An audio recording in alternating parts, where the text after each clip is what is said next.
Sa isang nakabagbag damdaming pangyayari, ang entertainment industry ay nagluluksa sa pagpanaw ng minamahal at multi-awarded na aktres na si Jacqueline Jose.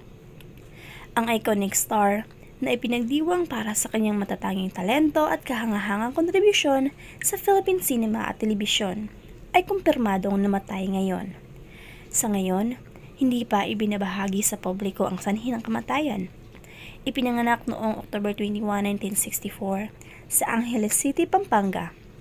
Sinimula ni Jacqueline Jose ang kanyang karera sa pag-arte, sa paggawa ng mga pelikula at nagkikipagtulungan sa mga kilalang icon sa industriya tulad ni Nino Broco at Chito S. Ronyo.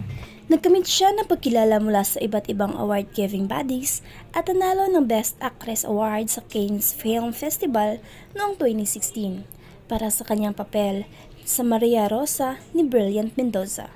Ang presensya ni Jacqueline Jose sa maliit na screen ay parehong epekto. Ang kanyang mga pagpapakita sa iba't ibang mga drama at series sa telebisyon ay umalingaw-ngaw sa mga manonood. Nagpapakita ng kanyang versatility bilang isang artista.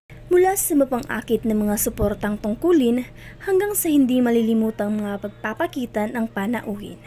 Ang kamakailang trabaho ni Jacqueline sa mga palabas sa GMA tulad ng Magpakailanman alias Robin Hood 2016-2017, The Millionaire's Wife ng 2016 at Bolera ng 2022 ay nagpakita ng kanyang mga kakayahang mabigla ang mga manonood sa kanyang nakakahimok na mga pagtatanghal. Higit pa sa kanyang mga profesional na tagumpay, maalala si Jacqueline Jose sa kanyang hindi natitinag na mga dedikasyon sa kanyang craft.